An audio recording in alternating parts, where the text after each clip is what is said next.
성경 말씀 사무엘상 3장 10절 말씀부터 14절 말씀까지 같이 봉독하도록 하십시다. 여호와께서 임하여서서 전과 같이 사무엘아 사무엘아 부르시는지라. 사무엘이 가로되 말씀하옵소서. 주의 종이 듣겠나이다. 여호와께서 사무엘에게 이르시되 보라, 내가 이스라엘 중에 한 일을 행하리니 이것을 듣는 자마다 두 귀가 울리리라. 내가 엘리의 집에 대하여 말한 것을 처음부터 끝까지 그날에 그에게 다 이루리라. 내가 그 집을 영원토록 심판하겠다고 그에게 이른 것은 그의 아는 죄악을 인함이니, 이는 그가 자기 아들들이 저주를 자청하되 금하지 아니하였음이니라. 그러므로 내가 엘리의 집에 대하여 맹세하기를 엘리의 집의 죄악은 제물이나 예물로나 영영이 속함을 얻지 못하리라 하였노라. 아멘.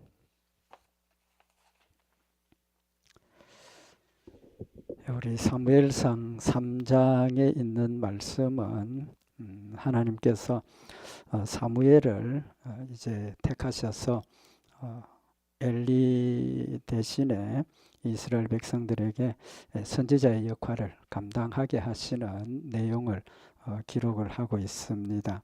우리 오늘 특별히 3장 10절에서 14절까지 말씀은 사무엘이 하나님의 사명을 받고 또 하나님 앞에 세워지는 그런 내용을 지금 기록을 하고 있습니다.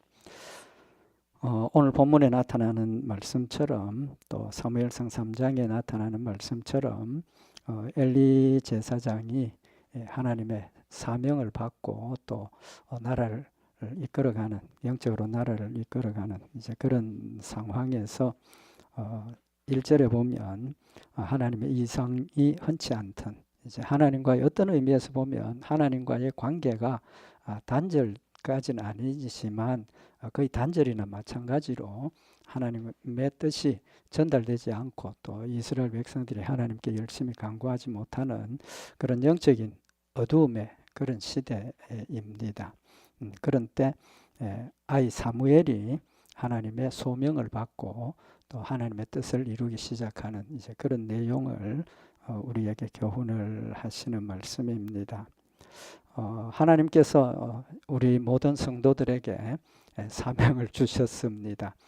우리도 그런 사명감을 가지고 신앙생활을 해야 되는데, 우리 오늘은 하나님께서 사무엘을 부르시고 엘리를 버리신 이유에 대해서 또 우리가 하나님 맡겨주신 사명을 잘 감당하기 위해서 어린 사무엘처럼 하나님의 일에 더욱 열심히 우리가 세워져야 된다 하는 그런 의미를 말씀을 상고를 하려고 합니다. 오늘 이 본문의 중요한 내용은 하나님께서 사무엘을 부르셨다는 거죠. 부르셨습니다. 이 부르셨다는 것은 그냥 사무엘아 이름을 부른 게 아니고 사무엘에게 사명을 주셔서 사명을 감당하도록 사명자로 부르시는 겁니다.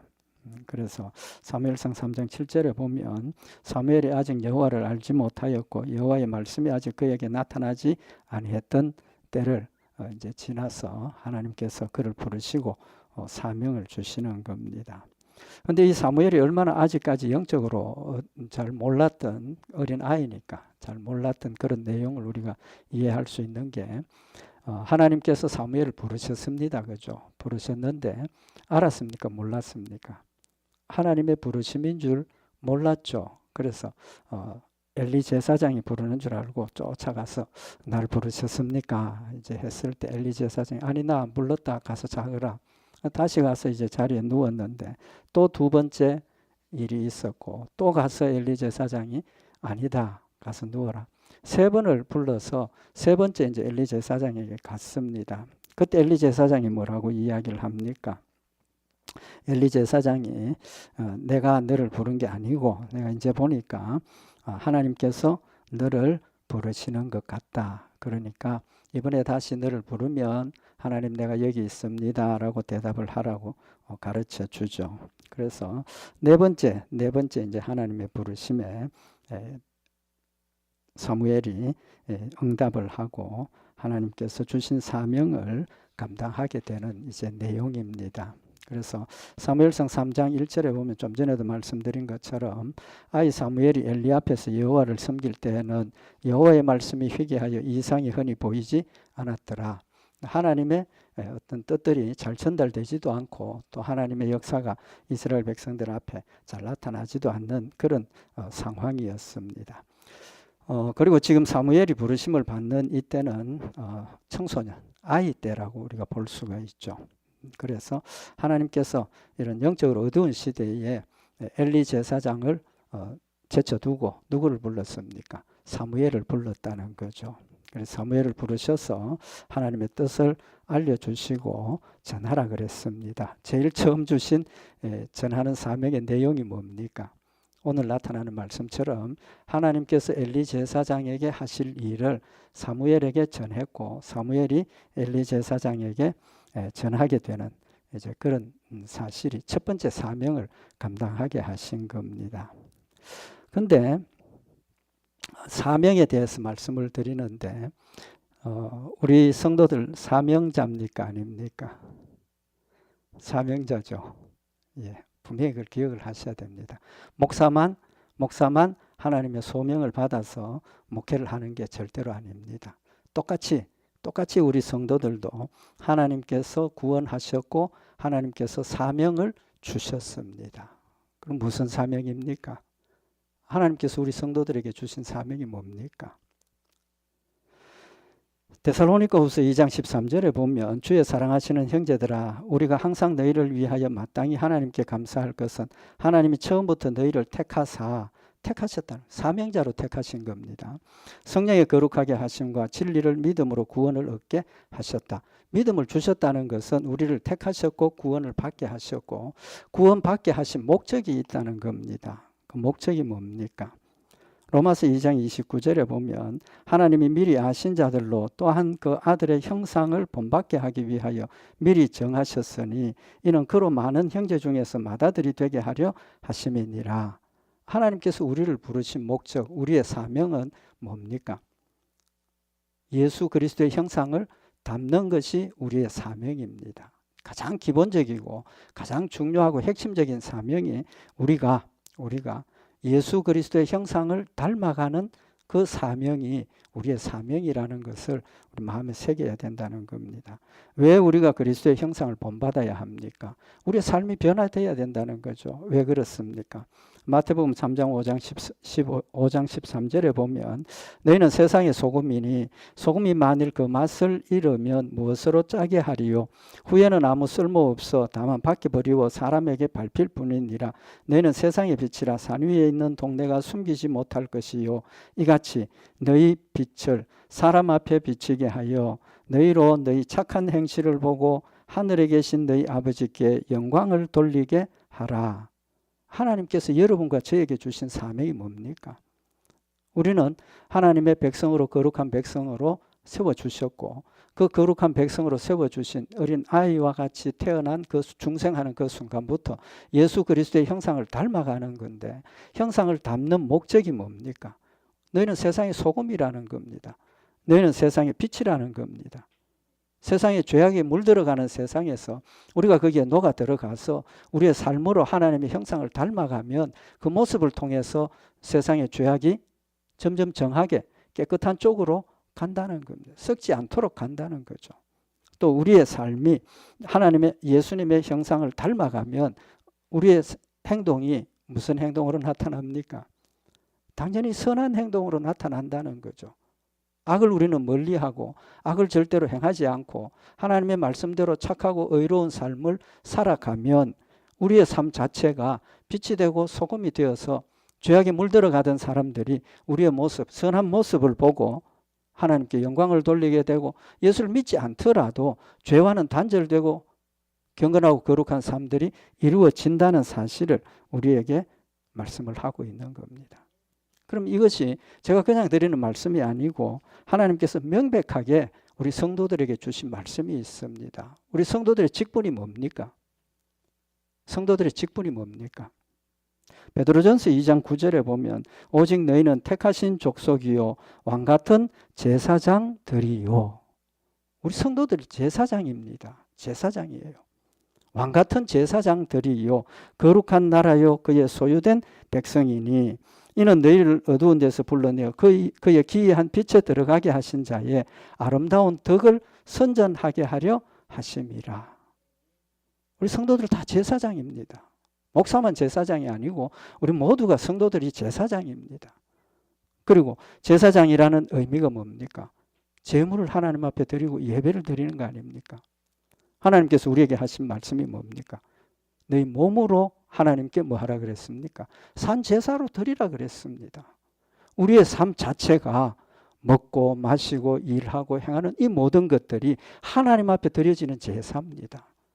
그 제사가 의미가 뭡니까? 우리의 삶이 예수 그리스도의 형상을 닮아가고 우리가 선한 일에 열심하고 죄악과 멀리하고 하나님의 경건하고 거룩한 백성의 모습을 이루어가는 그 자체가 하나님 앞에 제물로 드려지는 것이고 하나님 우리에게 주신 제사장의 사명을 감당하는 그런 의미라는 사실을 우리에게 말씀을 하고 있는 겁니다. 다시 한번 우리 생각을 하십시다. 목사만 사명자가 아닙니다. 목사나 성도들이나 다 똑같습니다. 하나님 앞에. 직분이 다른 것이지 하나님께서 우리에게 맡겨주신 은사는 각각 다 다르지만 그 은사의 목적이 뭐냐는 겁니다. 모든 것이 하나님 앞에 영광 돌려지고 하나님을 영화롭게 하고 복음이 널리 전파되고 어두운 세상을 밝히고 썩어져가는 죄악에 물들어져가는 세상을 하나님 말씀 가운데 정하게 하는 것이 우리의 사명이라는 겁니다. 오늘 여기 본문에 나타나는 것처럼 하나님이 사무엘을 부르신 때는 하나님의 말씀이 희귀하여 이상이 흔치 않았다 그랬는데 지금 우리가 살고 있는 이 시대가 어떤 시대입니까? 너무나 많이 변하지 않았습니까? 미국이란 나라가 기독교 믿음으로 세워진 이 나라가 이제는 그 믿음이 찾아볼 수 없을 정도로 무너져버리고 가고 있다는 거예요. 뭘 해야 된다는 겁니까? 우리의 성도들이 뭐 법을 따지고 이런 게 아니고 우리의 삶 자체가 하나님 말씀 가운데 세워지고 우리의 삶이 거룩한 삶으로 보여지게 되면 하나님의 영광이 드러나고 우리가 사는 이 사회도 거룩한 사회로 변화가 될 수 있다라는 사실을 우리에게 말씀을 하고 있는 겁니다. 그래서 데살로니가후서 2장 13절에 보면 주의 사랑하시는 형제들아 우리가 항상 너희를 위하여 마땅히 하나님께 감사할 것은 하나님이 처음부터 너희를 택하사 성령에 거룩하게 하심과 진리를 믿음으로 구원을 얻게 하심이니 라고 말씀을 하셔서 우리가 믿음이 연약한 대로 하나님 말씀을 순종하게 되고 또 믿음이 더 자라고 강건해지면 또 강건한 대로 더 담대하게 하나님 말씀을 순종하게 된다라는 사실을 말씀을 하고 있는 겁니다. 그래서 하나님께서 우리를 하나님 자녀 삼으신 것은 하나님의 덕을 하나님의 영광을 널리 전하도록 우리를 택하셨고 소원을 가지게 하신 겁니다. 이 소원을 가지게 하시고 그냥 버려두신 게 아닙니다. 성경이 뭐라고 그랬습니까? 빌립보서 2장 13절에 보면 너희 안에서 행하시는 이는 하나님이시니 자기의 기쁘신 뜻을 위하여 너희로 소원을 두고 행하게 하시나니 그랬습니다. 예수 믿게 하시고 우리에게 그냥 너희들 알아서 해라 라고가 아니라 하나님 내 안에 성령님이 함께 계시면서 내 삶을 이끌어 가신다는 겁니다. 내 힘으로 하라 버려두신 것이 아니고 하나님 주신 능력으로 우리가 소원을 가지고 무슨 소원? 하나님의 기쁘신 뜻을 위해서 우리에게 소원을 주셨다는 겁니다. 그 소원이 뭡니까? 뭐 특별히 큰 역사를 이루자 그게 아니지 않습니까? 하나님이 나에게 주신 소원이 뭡니까? 오늘 하루도 주님 말씀 가운데서 하나님 뜻대로 살고 오늘 하루도 주님 은혜 가운데서 하나님의 도우심을 받아서 하나님 주신 기쁨과 감사함을 누리고 온전한 모습으로 기도하면서 말씀 상고하고 주의 뜻을 이루어가는 것이 우리의 소원이 아닙니까? 큰 게 아니라는 겁니다. 하나님 우리에게 주신 소원이 무슨 큰 업적을 이루자. 물론 그것도 특별한 소원이기는 하지만 하나님 우리에게 주신 기본적인 소원이 늘 아침에 일어나서 뭐 하십니까? 하나님 오늘 하루도 주님 말씀대로 살게 해주세요. 가장 소중한 소원 아닙니까? 하나님께서 우리에게 소원을 주시고 이 뜻을 이루게 하신다라고 말씀을 하셨습니다. 엎드려 기도하고 하나님 말씀 순종하려고 노력하면 성령님께서 우리에게 하나님의 뜻을 알려주시고 능력 더하여 주셔서 점점 더 우리의 모습이 그리스도의 모습을 닮아가게 하시고 강건하고 담대한 모습을 가지게 하셔서 어떤 역경이 오더라도 어떤 위협이 오더라도 내 가운데 역사하시는 성령의 역사들로 목숨까지도 내어놓고 하나님 말씀 순종할 수 있는 그런 역사를 이루게 하신다는 사실을 지금 말씀을 하고 있는 겁니다. 우리 마음속에 사명이 있어야 돼요. 사명. 하나님 나를 세우신 사명은 나를 통해서 하나님 영광 받으시기를 원하시고 그걸 위해서 내가 하나님 말씀 순종하도록 이끌어 가신다는 사실을 먼저 우리 마음에 한번 새기는 시간이 되기를 원합니다. 그러면 사무엘은 사명을 받았는데 엘리 제사장은 평생 제사장으로 지냈지 않습니까? 그런데 왜 엘리 제사장은 버림을 받았습니까? 오늘 여기 주신 말씀을 보면 엄청나게 무서운 진노의 말씀입니다. 그죠? 무서운 진노의 말씀이죠. 내가 엘리의 집에 대하여 말한 것을 처음부터 끝까지 그날에 그에게 다 이루리라. 이 내용을 보면 미리 이미 엘리에게 이 내용을 지금 전했다라는 사실을 알 수가 있습니다. 사무엘상 2장에 보면 하나님께서 선지자를 엘리에게 보내셔서 너 지금 하는 일이 틀렸고 너가 하나님 앞에 잘못된 사명을 감당하지 못하고 있기 때문에 너 가정이 망한다라고까지 경고를 이미 하셨습니다. 하셨어요. 그래서 사무엘을 통해서 다시 한 번 더 그 말씀을 확인시키시는 겁니다. 그리고 그의 잘못이 내가 그 집을 영영토록 심판하겠다고 그에게 이른 것은 이미 말씀하셨다는 거죠. 그의 아는 죄악을 인함이니 그의 죄를 이미 경고하셨고 깨닫게 하셨다는 겁니다. 근데 회개하지 못했다는 거죠. 그 내용을 이야기를 하고 있습니다. 사무엘상 2장 29절에 보면 엘리의 모습이 어떤 모습인가 하면 선지자가 와서 책망하는 내용이 너희는 어찌하여 내가 나의 처소에서 명한 나의 제물과 예물을 밟으며 내 아들들을 나보다 더 중히 여겨 내 백성 이스라엘에 드리는 가장 좋은 것으로 스스로 살찌게 하느냐. 하나님 앞에 백성들이 제사를 드리기 위해서 가져왔는데 제사를 드리기 제물을 가져왔는데 엘리의 아들들이 쳐들어가서 막무가내로 들어가서 제일 좋은 고기 중에 제일 좋은 거 맛있는 거 찍어가지고 가지고 가는 거예요. 하나님 앞에 드리는 제물을 그런 망나니 짓을 하고 있는 아들들이었다. 누구의 책임입니까? 제사장 아버지의 책임 아닙니까? 그들도 아버지를 이어서 제사장입니다. 하나님을 존경하고 하나님을 사랑하고 하나님을 두려워하고 하나님 말씀 순종해야 할 그들이 전혀 하나님을 두려워하지 않고 자기 욕심만 챙기는 그런 모습을 보였다는 겁니다. 사무엘상 2장 30절에 이어서 그러므로 이스라엘 하나님 나 여호와가 말하노라 내가 전에 내 집과 내 조상의 집이 내 앞에 영영히 행하리라 하였으나 이제 나 여호와가 말하노니 결단코 그렇게 아니하리라. 나를 존중히 여기는 자를 내가 존중히 여기고 나를 멸시하는 자를 내가 경멸히 여기리라. 그들의 마음속에 손톱만큼 눈끝만큼이라도 하나님에 대한 두려움이 있었다면 그런 짓을 할 수 있습니까? 없습니까? 할 수 없지 않습니까? 심지어 하나님을 믿지 않는 자들이라 할지라도 그것이 하나님 앞에 드려진 제물이라고 이야기를 하면 그들이 그런 짓을 하겠습니까? 하나님에 대한 믿음이 없는 자들이라도 하나님이라 그러면 두려워하고 경외할 그런 마음을 가질 텐데 그들의 모습이 전혀 그들 마음속에는 하나님에 대한 존경도 없고 믿음도 없고 결국은 그들의 삶이 어떤 열매를 맺게 됩니까? 사무엘상 3장 2절에 보면 엘리의 그 마음이 어두워지니까 엘리의 눈이 점점 어두워가서 잘 보지 못할 그때에 그가 자기 처소에 누웠고 잘 보지 못하는데 나이도 많고 하니까 그냥 자리에 누웠다. 근데 이때는 이 시간은 뭐 상상해 보건데 아마 저녁에 이제 잠잘 때가 된 그런 때인 것 같습니다. 어쨌든 처소에 누웠습니다. 뭘 안 하고 있습니까? 기도를 안 하고 있다는 겁니다. 기도를 안 하고 있다는 거예요.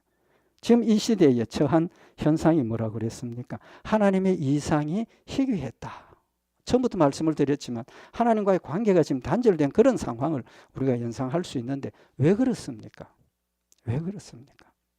하나님과 이스라엘 백성들 사이를 연결하고 하나님의 뜻을 알려주고 하나님의 말씀을 전해야 하는 자가 누굽니까? 제사장들 아닙니까? 제사장들이에요. 하나님께서 제사장들에게 주신 가장 중요한 직분이 제사입니까? 우리 성도들 분명히 아셔야 돼요. 물론 제사도 중요하지만 그것보다 더 중요한 게 있습니다. 레위기 10장 11절에 보면 또 여호와가 모세로 명한 모든 규례를 이스라엘 자손에게 가르치리라. 제사장들의 직분이 하나님 앞에 제사만 드리는 것이 아니라 그것보다 더 중요한 것은 그들의 하나님이 주신 율법을 그들만 가지고 있지 않습니까? 그 율법을 가지고 열심히 먼저 상고하고 읽고 연구하고 그래서 뭐 하라는 겁니까? 백성들에게 가르치라는 겁니다. 가르치라는 거예요. 하나님의 이상이 그냥 자다가 환상을 보고 꿈을 보고 물론 그런 일들도 구약시대는 있었지만 하나님은 기록된 율법의 말씀을 이스라엘 백성들에게 주셨고 그 원본을 제사장들만 가지고 그걸 상고하고 읽고 그걸 이스라엘 백성들에게 가르치고 전하고 그렇게 살도록 이끌어가는 사명을 그들에게 주신 겁니다. 왜 이상이 없습니까? 그들이 하나님 말씀을 받았고 받았던 말씀을 전해야 하는 일을 안 하니까 하나님의 이상이 그들에게 전달되지 못하는 겁니다. 신명기 33장 10절에 보면 주의 법도를 야곱에게 주의 율법을 이스라엘에게 가르치며 주 앞에 분향하고 온전한 번제를 주의 단 위에 드리리로다. 뭐 어떤 사명이 먼저 나왔습니까? 제사가 먼저가 아니지 않습니까? 주의 율법을 이스라엘에게 가르치며 하나님 그들에게 말씀을 맡겨주셨고 하나님의 말씀을 그들은 읽고 연구하고 하나님의 뜻을 따라 이스라엘 백성들에게 가르쳐야 되는 그런 사명이 있었던 겁니다. 그럼에도 불구하고 말씀도 뒤처져 또 집에서 기도도 하지 않고 자고 있다는 겁니다. 그래서 좀 전에 말씀드린 것처럼 사무엘상 2장 23절에 하나님의 사람이 엘리에게 가서 이 내용들을 전했다는 겁니다. 하나님의 무서운 진노의 말씀을 들었다면 우리는 어떻게 하겠습니까? 당장에 하나님 앞에 엎드려서 아이고 하나님 잘못했습니다. 용서해 주십시오. 조금만한 거라도 우리가 죄악이 생각이 나면 하나님 앞에 엎드려서 하나님 용서해 주세요 하는 게 우리의 모습 아닙니까? 그럼에도 불구하고 평생 하나님을 섬기고 제사장으로 있었던 그 엘리 제사장이 선지자를 통해서 하나님의 무서운 경고의 말씀이 전해졌음에도 불구하고 뭐 하고 있습니까? 집에 누워 있다는 겁니다. 아마 그 말씀을 듣고 마음이 뜨거워지고 두려워졌다면 하나님 앞에 엎드려서 용서해달라고 회개하고 엎드려 기도했어야 하는데 그렇지 못했다는 사실을 지금 우리에게 보여주고 있는 겁니다. 두 번째로 좀 전에 말씀드린 것처럼 하나님 주신 말씀 가르치는 사명을 감당을 못했다는 거죠. 그 대표적인 예가 뭡니까? 자기 아들을 못 가르쳤다는 겁니다. 자기 아들들도 못 가르쳤다는 거예요. 하나님께서 에스겔서 44장 23절에 보면 내 백성에게 거룩한 것과 속된 것의 구별을 가르치며 부정한 것과 정한 것을 분별하게 할 것이며 엘리 제사장이 하나님의 말씀만 그냥 전하는 게 아니고 뭐가 옳은 것이고 뭐가 부정한 것인가 가르쳐서 이스라엘 백성들이 바르게 선택하고 살아가도록 가르치라라고 말씀을 하셨습니다. 근데 사무엘상 2장 12절에 보면 엘리의 아들들의 모습을 표현을 하고 있는데 사무엘상 2장 12절에 보면 엘리의 아들들은 불량자라 여호와를 알지 아니하더라. 이해가 됩니까? 이해가 되십니까? 이들도 제사장입니다. 그럼에도 불구하고 여호와를 알지 아니하더라. 여호와를 몰랐다는 겁니다. 누구의 책임입니까? 아버지의 책임 아닙니까? 제사장이기 이전에 아버지로서 자기의 아들들을 하나님의 말씀으로 가르치고 하나님을 알 수 있도록 가르쳤어야 함에도 불구하고 못 가르쳤다는 거예요. 못 가르쳤다. 그래서 이들이 좀 전에도 말씀드린 것처럼 뭐 재물 아무 따나 생각을 하고 그걸 먼저 재물 뭐 뺏어가고 맛있는 거 좋은 거 먼저 뺏어가고 그것이 어느 정도였느냐 하면 사무엘상 2장 23절에 보면 그들에게 이르되 너희가 어찌하여 이런 일을 하느냐 내가 너희 악행을 이 모든 백성에게서 듣노라. 아버지가 아들들의 그 악행을 백성들로부터 들었다는 겁니다. 그만큼 그들의 삶의 모습이 엉망이었다는 거죠. 누구의 책임입니까? 아버지의 책임 아닙니까? 제사장이기 이전에 아버지의 책임이라는 겁니다. 사무엘상 2장 25절에 사람이 사람에게 범죄하면 하나님이 판결하시려니와 사람이 여호와께 범죄하면 누가 위하여 강구하겠느냐 하되 그들이 그 아비의 말을 듣지 아니하였으니 이는 여호와께서 그들을 죽이기로 뜻하셨습니다. 하나님의 진노가 엄청나다는 사실을 이미 말씀을 하셨습니다. 자녀들은 아버지의 말을 듣지 않았습니다. 무시했습니다. 또 그들이 아버지의 권하는 말씀을 받아들이지 않았습니다. 사무엘상 3장 13절에 보면 내가 그 집을 영원토록 심판하겠다고 그에게 이른 것은 그의 아는 죄악을 인함이니 이는 그가 자기 아들들이 저주를 자청하되 금하지 아니하였습니다. 엘리 제사장이 자신의 죄를 모르는 게 아니라는 겁니다. 알고 있다는 겁니다. 아들들이 아버지가 책망하니까 나 죽어도 좋다. 하나님 저주받아도 좋다. 저주를 자청했지만 금하지 않았다는 겁니다. 어느 정도로 그의 아들이 하나님과 멀어져 있었느냐 하는 것을 알고 있다는 겁니다. 상황이 그러면 엘리 제사장이 해야 될 일이 뭡니까? 한 가지밖에 없지 않습니까?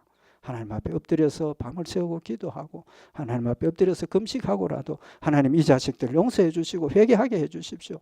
자신도 하나님 내가 제사장의 직무를 잘 감당하지 못했습니다. 이스라엘 백성들에게 잘 가르치지 못했고 나도 그렇지 못했고 회개하고 돌이켜야 함에도 불구하고 엎드려 누워 자고 있다는 겁니다.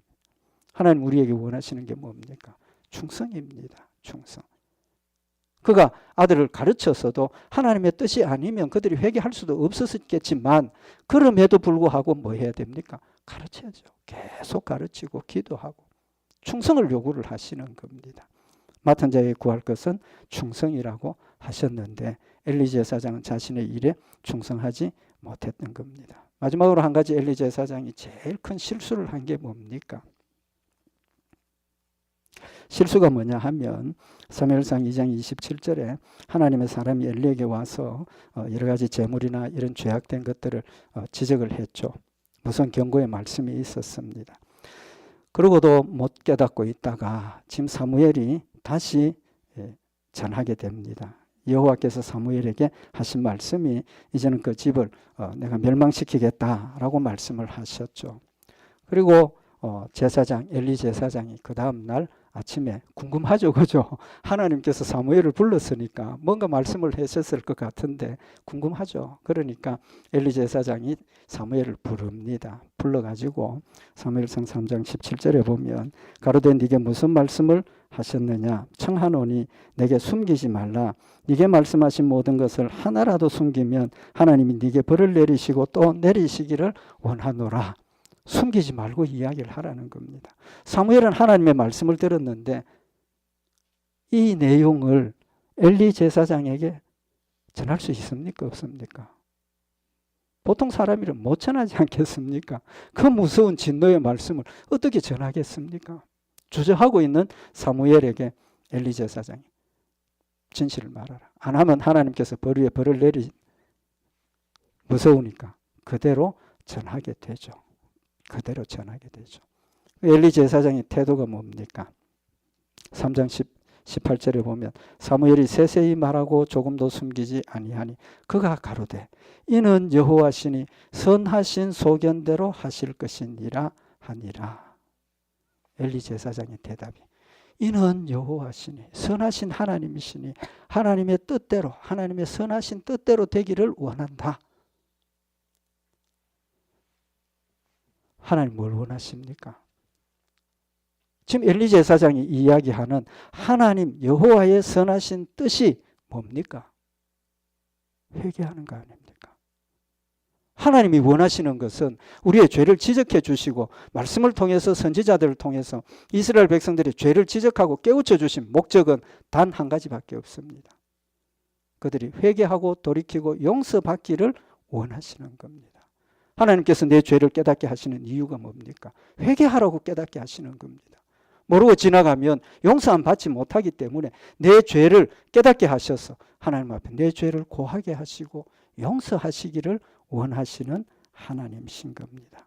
베드로후서 3장 9절에 주의 약속은 어떤 이에 더디다고 생각하는 것 같이 더딘 것이 아니라 오직 너희를 대하여 오래 참으사 아무도 멸망치 않고 다 회개하기에 이르기를 원하시느니라. 믿지 않는 자들이 아직도 예수님 재림 안 하고 있으니까 뭐 지옥이 많으니냐 뭐 천국이 많으니냐 엉뚱한 소리 하고 있지만 하나님께서 아직도 재림하시지 않고 있는 것은 회개해야 될 자들이 회개하기를 기다리고 계시는 겁니다. 하나님 오래 참으신다 그랬습니다.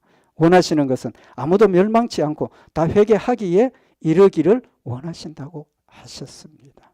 하나님 우리에게 원하시는 건 회개입니다. 덮는 것 아닙니다. 지나가는 것 아닙니다.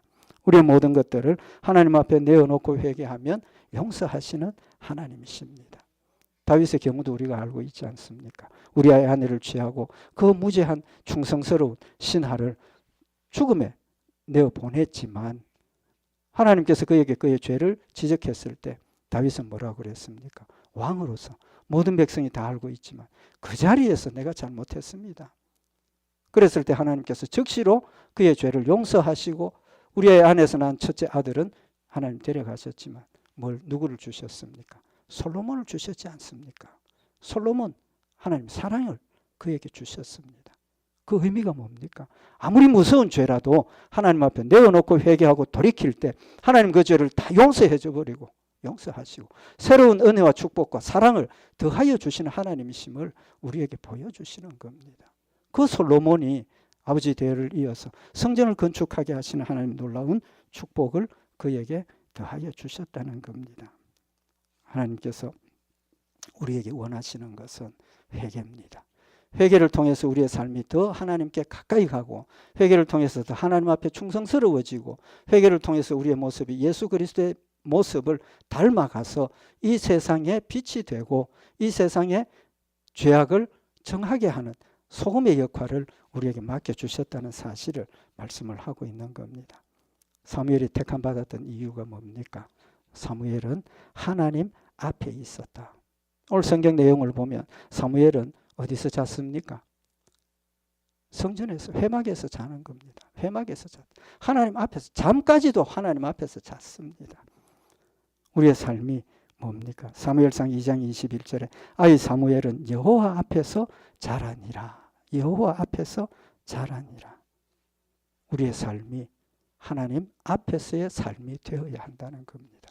깨어서 기도하고 말씀 상고하고 이런 모든 일들이 우리의 마음의 자세가 나는 하나님 앞에 서 있다라는 명백한 것을 인식을 하면 우리의 삶이 저절로 절제가 됩니다.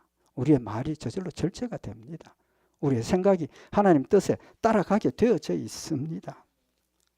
하나님을 잊어버리고 있으니까 성경책 옆에 들고 있지만 하나님을 잊어버리고 있으니까 이 성경책이 나에겐 아무 의미가 없는 겁니다. 하나님 말씀이 내 마음에 새겨져 있고 하나님 말씀을 늘 전하지만 저도 하나님을 잊어버리는 그 순간에는 똑같습니다. 똑같아요. 우리는 늘 하나님 앞에서라는 명제를 기억을 해야 된다는 겁니다.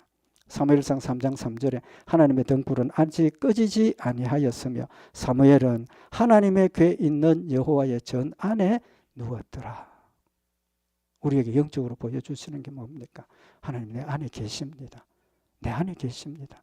내가 그를 받아들이고 내가 그를 기억하면 함께 계시는 역사가 되지만 아무리 내 안에 계시지만 내가 하나님을 인식하지 못하고 하나님 앞에 나를 세우지 못하면 여전히 똑같은 삶을 살아간다는 겁니다. 엘리는 자기 처소에 누워 있었습니다. 사무엘은 하나님의 전에 누워 있었습니다.